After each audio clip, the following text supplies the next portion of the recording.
नमस्कार, ABP news पर हाजिर हूं रुमाना इसार खान। खबर दिन भर देख रहे हैं।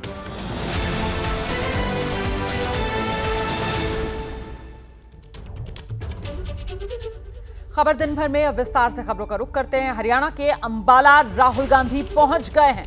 आप जानते हैं आज से राहुल गांधी हरियाणा में विजय संकल्प रैली की शुरुआत करने जा रहे हैं और इसकी शुरुआत राहुल अंबाला से करेंगे। राहुल गांधी अंबाला पहुंच गए। कुछ देर में नारायणगढ़ में राहुल गांधी की जनसभा होगी। जनसभा के बाद शुरू होगी राहुल की चुनावी यात्रा।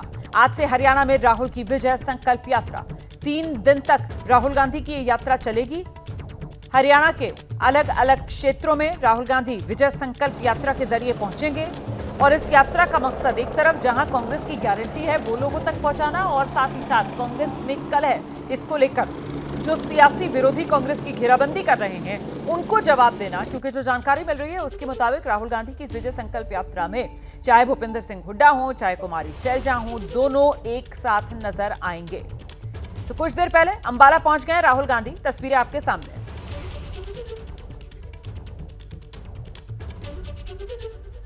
तो आज से हरियाणा में राहुल गांधी विजय संकल्प यात्रा शुरू करने जा रहे हैं और उससे पहले ही हरियाणा की राजनीति गर्मा गई है। बीजेपी लगातार सवाल पूछ रही है। वहीं राहुल गांधी की यात्रा शुरू होने से पहले हरियाणा के पूर्व मुख्यमंत्री भूपेंद्र हुड्डा ने एबीपी न्यूज के साथ खास बातचीत की है। हुड्डा कह रहे हैं हरियाणा में कांग्रेस की सरकार बनने जा रही है। हरियाणा में कांग्रेस एकजुट है। भारी बहुमत से सरकार कांग्रेस की ही बनने जा रही है। ये हुंकार भूपेंद्र हुड्डा ने भरी है। मुख्यमंत्री भूपेंद्र सिंह हुड्डा हैं, कांग्रेस का चेहरा इस चुनाव में। सर, यात्रा निकल रही है राहुल जी की आज से, क्या मुख्य संदेश इस यात्रा का? संदेश यही है, कांग्रेस के लिए आ रहे हैं। कांग्रेस हरियाणा में कांग्रेस सरकार बनने जा रही है। राहुल जी हमारे नेता हैं। बीजेपी निशाना साध रही है। मुख्यमंत्री कह रहे हैं कि पर्यटन के लिए राहुल गांधी आ रहे हैं। बीजेपी कह रही है कि अब राहुल गांधी आ गए, अब बीजेपी को जीतने से कोई नहीं रोक सकता। कांग्रेस ही सरकार बनेगी। राहुल गांधी जी की तरफ पूरा देश देख रहा है। मजबूत नेता है। साहब, क्या एकजुटता मुख्य संदेश होगा इस यात्रा, क्योंकि आप और सैलजा जी है, ये आप लोगों की कहानियां गढ़ी हुई हैं। कांग्रेस एकजुट है। ये जो सीएम की रेस है, ये आप लोगों की कहानियां गढ़ी हुई हैं। कांग्रेस एक है, बिल्कुल मजबूती से। और एक सवाल ये सर कि अब 4 दिन बचे हैं प्रचार को। आज फिलहाल कांग्रेस को आप कहां देख रहे हैं, कितनी सीटों पर देख रहे हैं? कांग्रेस भारी बहुमत से सरकार बनाने जा रही है। तो राहुल गांधी आ रहे हैं, प्रियंका गांधी आ रही हैं। काफी अहम यात्रा कांग्रेस की शुरू हो रही है और पूर्व मुख्यमंत्री भूपेंद्र सिंह हुड्डा कह रहे हैं कि कांग्रेस एकजुट है और भारी बहुमत से कांग्रेस की सरकार बनने जा रही है। राहुल गांधी कांग्रेस का संदेश देने के लिए यात्रा निकाल रहे हैं। कैमरा पर्सन रवीश पांडे के साथ जैनेंद्र, एबीपी न्यूज, अंबाला। आइए सीधे आपको लेकर चलते हैं। अंबाला से हमारे सहयोगी जैनेंद्र कुमार मौजूद हैं और जरा जानते हैं जैनेंद्र से राहुल गांधी पहुंच चुके हैं, किस तरीके की तैयारियां इस विजय संकल्प रैली के लिए देखने के लिए मिल रही है। जैनेंद्र, दिखाइए तस्वीरें और बताइए विस्तार से।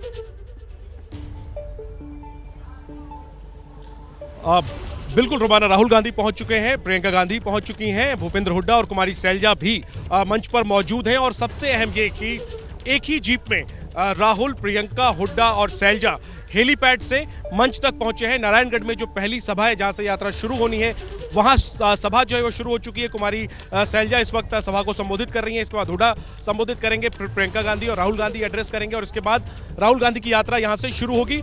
पहले ये जानकारी मिली थी कि राहुल गांधी बस में यात्रा करेंगे, लेकिन जो यहाँ तैयारियां हैं, राहुल गांधी एक खुली जीप में हुड्डा और सैलजा को लेकर के यात्रा निकालने वाले हैं। आज कुल 6 विधानसभाओं से होकर राहुल की ये यात्रा गुजरेगी। नारायणगढ़ से ये शुरू कर रहे हैं और नारायणगढ़ की क्या अहमियत है रोमाना, दर्शकों को मैं बता दूं कि मुख्यमंत्री नायब सैनी 2014 में इसी नारायणगढ़ से विधानसभा का चुनाव जीते थे। यानी मुख्यमंत्री की सीट नारायणगढ़ रही है, ये उनके लिए प्रतिष्ठा की सीट है। बेशक वो लाडवा से लड़ रहे हैं इस बार चुनाव में, लेकिन 2014 में वो इसी नारायणगढ़ सीट से विधायक बने थे और यहीं से कांग्रेस अपनी जो यात्रा है राहुल गांधी की विजय संकल्प यात्रा वो शुरू कर रही है। नारायणगढ़ के बाद सढौरा और इसके बाद मुलाना, अंबाला में पड़ता है। यमुनानगर और अंबाला के ये 3 विधानसभा क्षेत्रों के बाद यात्रा राहुल गांधी की जो है वो कुरुक्षेत्र में प्रवेश कर जाएगी और कुरुक्षेत्र में शाहबाद और थानेसर ये 2 कॉन्स्टिट्यूंसीज हैं जिनको राहुल कवर करेंगे। आज तो कुल 6 विधानसभाओं को कवर करने का कार्यक्रम है। खुली जीप में राहुल, प्रियंका, हुड्डा और सैलजा ये यात्रा निकालेंगे और जैसा आप दर्शकों को बता रही है, मुख्य मकसद यही है कि हुड्डा, सैलजा एक साथ हैं और राहुल गांधी की अगुवाई में कांग्रेस एकजुटता से चुनाव लड़ रही है। ये मुख्य संदेश। सही। इसके साथ साथ कहीं ना कहीं पिछले 10 साल में अगर बीजेपी की राजनीति देखी जाए हरियाणा को लेकर, तो एक जाट वर्सेस गैर जाट वाली पूरी गोलबंदी ओबीसी के जरिए करने की कोशिश जो बीजेपी की तरफ से की गई।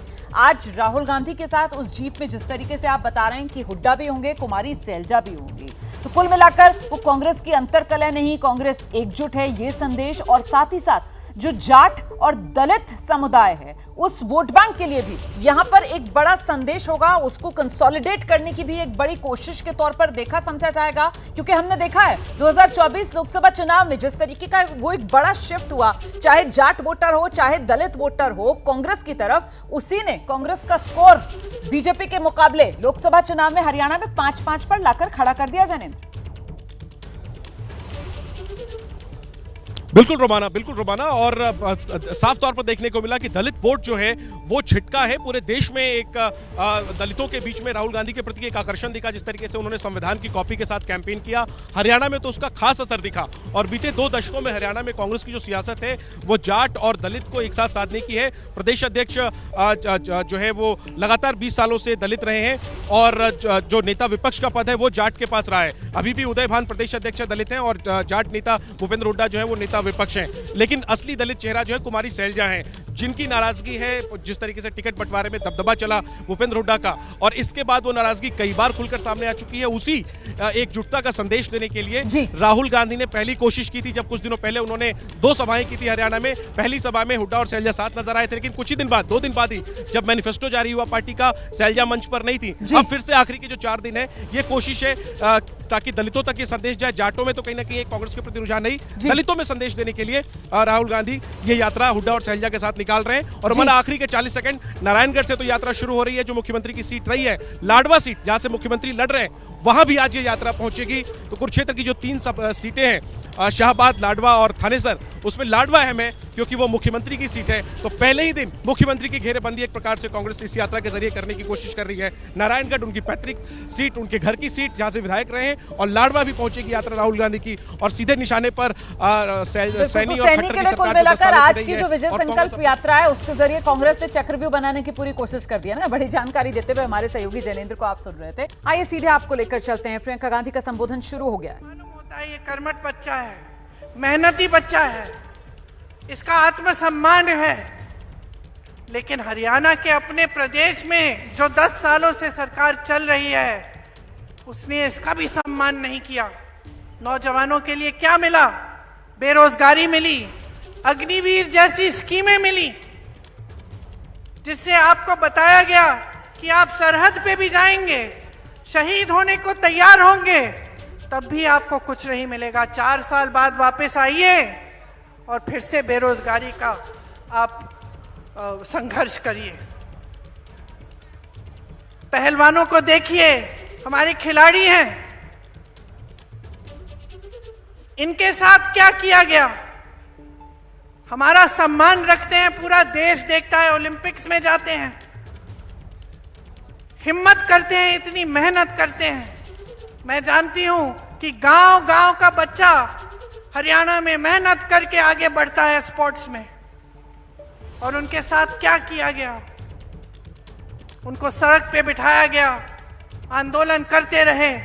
प्रधानमंत्री जी के पास 5 मिनट का समय नहीं था कि वो मिलने भी चले जाएं, कि पूछ लें कि क्या बात है, किस तरह से हम आपकी मदद कर सकते हैं। और फिर आप सब ने खुद ही देखा कि ओलंपिक्स में अभी हाल में क्या हुआ। आप लड़ने वाले लोग हो, अपना आत्मसम्मान है, आज किस चीज से लड़ रहे हो? महंगाई से लड़ रहे हो, महंगाई से लड़ रहे हो, संघर्ष कर रहे हो। सरकार कुछ नहीं कर रही है आपके लिए। जहां देखो स्कैम पे स्कैम, स्कैम पे स्कैम। नौजवान पढ़ते लिखते हैं किस लिए? पेपर लीक होता है, एक भी भर्ती नहीं होती है, तमाम जो सरकारी नौकरियां हैं सब खाली पड़ी रहती हैं। तो आपके सामने आपका भविष्य क्या है? आज आत्मसम्मान से जीना है, न्याय चाहिए, तो इस सरकार को फेंक निकालो, हटा दो इस सरकार को। कुछ नहीं मिला है आपको इस सरकार से, सिर्फ बड़ी बड़ी बातें। और मुझे ताज्जुब होता है कि बड़े से बड़े प्रधानमंत्री भी यहाँ आते हैं, वही पुरानी बातें कह रहे हैं जो 10 साल पहले कही। आज वादे कर रहे हैं कि वो ये करेंगे, वो करेंगे, एमएसपी करेंगे, रोजगार दिलवाएंगे। अरे 10 सालों में क्यों नहीं किया? 10 सालों में किसानों की सुनवाई क्यों नहीं हुई? नौजवानों की सुनवाई क्यों नहीं हुई? जवानों की, पहलवानों की सुनवाई क्यों नहीं हुई? महिलाओं की सुनवाई क्यों नहीं की? जो महंगाई के सामने तड़प रहे हैं, जूझ रहे हैं महंगाई से, एक छोटी सी चीज खरीद नहीं पाते। त्योहार आते हैं, घबराहट होती है। घर में कोई बीमार पड़ता है, घबराहट होती है। फीस भरनी पड़ती है, घबराहट होती है। और ये लोग वही घिसी पिटी बातें जो 10 सालों पहले इन्होंने आपसे की थी, वही बार बार दोहराते रहते हैं। कोई नई स्कीम इन्होंने निकाली आपके लिए? एक स्कीम निकाली, ये जो परिवार वाला आईडी कार्ड है, ये है इनकी नई स्कीम। परिवार पहचान पत्र कहते हैं, ये परिवार परेशान पत्र बन गया है। इसके लिए भी आपको परेशानियां ही झेलनी पड़ रही हैं। इसके अलावा कुछ नया नहीं लाए हैं। आपको मजबूत करने के लिए, आपके भविष्य को उज्जवल करने के लिए, आपको सम्मान देने के लिए कुछ नहीं लाए हैं। शैलजा जी ने कहा कि यहाँ कांग्रेस की लहर है। हुड्डा जी ने भी कहा कि पूरे हरियाणा में कांग्रेस की लहर है। मैं कहती हूं ये आपके सम्मान की लहर है। ये आपके सम्मान की लहर है। अब समय आया है कि संविधान के द्वारा जो आपको वोट दिया गया है, इसको आप एकदम सावधानी से आप इसका इस्तेमाल करें। अगर आज आप बट जाएंगे और किसी भी राजनीतिक दल ने आपको बांटने की कोशिश की और आप बट जाएंगे, आप इनके बहकावे में आ जाएंगे, तो आपको अपना सम्मान वापस नहीं मिलेगा। इस संविधान ने आपको सम्मान दिया है। इस संविधान ने आपको हक दिया है, अधिकार दिया है। इस संविधान को बदलने वाले जो बात करते हैं कि इस संविधान को बदलेंगे, उनको आप बदल डालें। ये सम्मान की लहर जो पूरे प्रदेश में फैली हुई है, इसको और भी मजबूत बनाइए। भाजपा जा रही है, कांग्रेस आ रही है, आपका सम्मान आ रहा है। आप मेरे साथ एक बार कहिए, भाजपा जा रही है, कांग्रेस आ रही है। डटकर वोट दीजिए। कांग्रेस के जितने भी नेता हैं, ये आपके लिए समर्पित। बीजेपी जा रही है, कांग्रेस आ रही है, ये नारा लगवाते हुए प्रियंका गांधी को आप सुन रहे थे। सीधा आपको हरियाणा के अंबाला लेकर चलते हैं। राहुल गांधी इस वक्त संबोधित कर रहे हैं। धड़ाधड़ पैसा आता है नॉन स्टॉप। मतलब जैसे सुनामी आती है ना, वैसे ही उनके बैंक अकाउंट में पैसा घुस रहा है। और जितना ही पैसा उनके बैंक अकाउंट में सुनामी जैसे घुस रहा है, उतना ही पैसा आपके बैंक अकाउंट में से तूफान जैसे पैसा निकलता जा रहा है। आप कहते हो भाई महंगाई बढ़ गई, पेट्रोल के दाम बढ़ गए, प्याज के दाम बढ़ गए। किसान कहता है धान खरीदा नहीं जा रहा, कोई कहता है मुझे रोजगार नहीं मिल रहा। अभी मैं अमेरिका गया, अमेरिका में छोटे से घर में, छोटे से कमरे में, मतलब 10 फुट 15 फुट बाय 15 फुट, उसके अंदर 15-20 हरियाणा के युवा। मैंने आपसे पूछा ये अमेरिका में क्यों बैठे हैं? ये हरियाणा से क्यों भागे? उनसे मैंने पूछा, पता नहीं आपने वीडियो देखा नहीं देखा, उनसे मैंने पूछा भाई आप बताओ हरियाणा में इतनी कमी क्या है कि आप गए? कहते हैं राहुल जी हम सिर्फ गए नहीं, जान पर खेल कर गए। पहले हम टर्की गए, टर्की के बाद हम कजाकिस्तान गए, कजाकिस्तान के बाद हम कोलंबिया गए, कोलंबिया के बाद सूरीनाम, सूरीनाम के बाद पैनामा। पूरी दुनिया के चक्कर काटे, बोट में गए, बोट डूब गई, हमारे दोस्त मरे, हमारे आंखों के सामने डूबे। तो चुनावी रैली करते हुए राहुल गांधी को आप इस वक्त सुन रहे हैं। हरियाणा के भिवानी में योगी आदित्यनाथ इस वक्त रैली कर रहे हैं, आइए सीधा सुनिए। के बीच और याद करिए जब अयोध्या धाम में प्रभु रामलला का विराजमान होना था राम मंदिर में, 500 वर्षों के बाद जब पवित्र घड़ी आई थी, तो ठीक उससे पहले अयोध्या के अंतर्राष्ट्रीय एयरपोर्ट का निर्माण जो उत्तर प्रदेश के अंदर किया गया, उस एयरपोर्ट का नामकरण महर्षि वाल्मीकि के नाम पर ही किया गया। महर्षि वाल्मीकि एक त्रिकालदर्शी ऋषि थे। हम सबको भगवान राम से साक्षात्कार कराने वाला त्रिकालदर्शी ऋषि कोई था, तो त्रेता युग में थे महर्षि वाल्मीकि। और दुनिया के अंदर जितनी भी रामायण बनी है, लिखी गई है, किसी भी भाषा में लिखी गई है, उसका आधार वाल्मीकि रामायण है, वाल्मीकि रामायण। ऐसे पवित्र ऋषि को कोटि कोटि नमन करता हूं और हमारा मन हृदय गदगद हो उठता है जब महर्षि वाल्मीकि के नाम पर हम लोग प्रधानमंत्री मोदी जी ने एयरपोर्ट के नामकरण की घोषणा की। बहनों और भाइयों, मैं आप सबसे यही अपील करूंगा, श्री कपूर वाल्मीकि को भारतीय जनता पार्टी ने अपना प्रत्याशी उतार करके हरियाणा विधानसभा के इस चुनाव में, इस ऐतिहासिक क्षेत्र में, जहां पर 1967 में भारतीय जनसंघ के ठाकुर नसीब सिंह जी विधायक बने थे। आप याद करिए कितना पुराना इतिहास है और उस इतिहास को फिर से दोहराने की आवश्यकता है। और चलिए अब आगे बढ़ते हैं। मुंबई के धारावी में मस्जिद विवाद को लेकर एक अपडेट मिल रहा है। मस्जिद का अवैध हिस्सा तोड़ने का काम शुरू हो चुका है। मस्जिद कमेटी ही अवैध निर्माण को तोड़ रही है।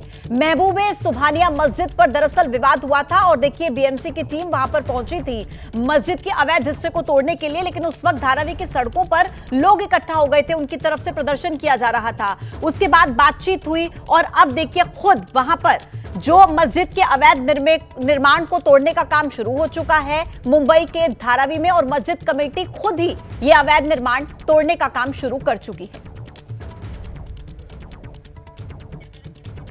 तो महबूबे सुभानिया मस्जिद जिसको लेकर विवाद हुआ था और प्रशासन की टीम वहां पर पहुंची थी, पहले नोटिस दिया गया और कहा गया कि यह अवैध निर्माण है जिसे तोड़ा जाएगा, ऊपरी हिस्सा मस्जिद का जिसे अवैध कहा जा रहा था, और उसी को लेकर यह विवाद छिड़ा था। जिसके बाद धारावी की सड़कों पर लोगों ने प्रदर्शन किया और इस बात का विरोध किया, लेकिन उसके बाद मीटिंग भी हुई प्रशासन के लोगों के बीच और मस्जिद कमेटी के बीच, और उसके बाद कुछ दिन के बाद फिर यह तय हुआ कि मस्जिद कमेटी ही अब अवैध हिस्से को खुद वहां पर तोड़ने का काम शुरू कर चुकी है। तस्वीर भी आपको दिखा रहे हैं मुंबई के धारावी में, जहां मस्जिद को लेकर, मस्जिद के अवैध निर्माण को लेकर दरअसल विवाद था। आरोप था कि मस्जिद में अवैध निर्माण किया गया, 3 मंजिल की इजाजत थी, लेकिन उसको बढ़ाकर मस्जिद 4 मंजिल की हुई। इस खबर पर ज्यादा जानकारी के साथ मेरे सहयोगी मृत्युंजय इस वक्त सीधे हमारे साथ कनेक्ट है। मृत्युंजय, पहले हमने देखा था प्रशासन की टीम जब पिछली बार वहां पर पहुंची थी तो विरोध जताया जा रहा था, लेकिन आज मस्जिद कमेटी खुद इस हिस्से को तोड़ रही है। क्या जानकारी मिल रही है वहां से?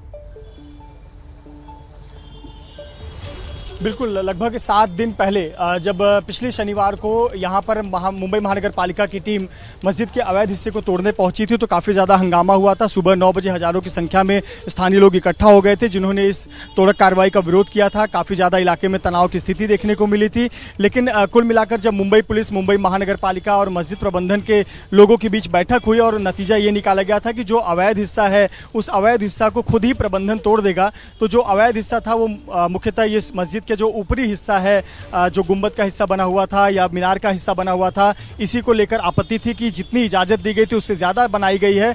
और ऐसे पर अब खुद मस्जिद प्रबंधन ने, जो कि महबूब ए शुभानी मस्जिद का ये जो प्रबंधन है, उन्होंने निर्णय लिया था कि वो मस्जिद के अवैध निर्माण को तोड़ेंगे और वही होता हुआ दिख रहा है। आज कामकाज के पहले ही दिन सुबह से ही सबसे पहले हरे पर्दे से इस क्षेत्र को, जहां पे तोड़क कार्रवाई की जानी है, जो हिस्सा गिराना है तोड़कर, उसे ढका गया और उसके बाद में अब ये तोड़क कार्रवाई की जा रही है। चूंकि खुद ये मस्जिद प्रबंधन द्वारा ये निर्णय लिया गया है तो ऐसे पर किसी ने आपत्ति नहीं जताई है, लेकिन फिर भी एहतियातन पुलिस का इंतजाम इस इलाके में है कि कोई भी अप्रिय घटना घटित ना हो। मस्जिद प्रबंधन ने खुद लिखित तौर पर समय मांगा था, 7 दिन का समय मांगा था कि उन्हें 7 दिन का समय दिया जाए और जो भी अवैध निर्माण है, स्ट्रक्चर है, जिसको लेकर मुंबई महानगर पालिका को आपत्ति है, जिसको लेकर उनके पास तोड़क कार्रवाई के आदेश हैं, ऐसे हिस्से को वो खुद ही डिमोलिश कर देंगे और ऐसे पर कोई भी अप्रिय घटना यहाँ पर उपस्थित नहीं होगी और लगभग वही होता हुआ दिख रहा है। इस मामले में आपको बता दें कि जो मुंबई महानगर पालिका के कामकाज में बाधा डाली गई थी, रुकावट की गई थी, इस मामले में मुंबई पुलिस ने 3 लोगों को गिरफ्तार भी किया था और कई लोगों को हिदायत भी दी थी। और लेकिन अब 7 दिन बाद ये तस्वीर होती हुई नजर आ रही है कि जो तोड़क कार्रवाई खुद मस्जिद प्रबंधन द्वारा किया जा रहा है। ठीक है मृत्युंजय, कुल मिलाकर अब वहां पर आपसी सहमति के साथ ये तय किया गया कि मुस्लिम समाज के लोग जो वहां पर कमेटी के सदस्य हैं, मस्जिद कमेटी के, वो खुद ही इसके ऊपरी हिस्से को, अवैध निर्माण को तोड़ रहे हैं। आपका शुक्रिया।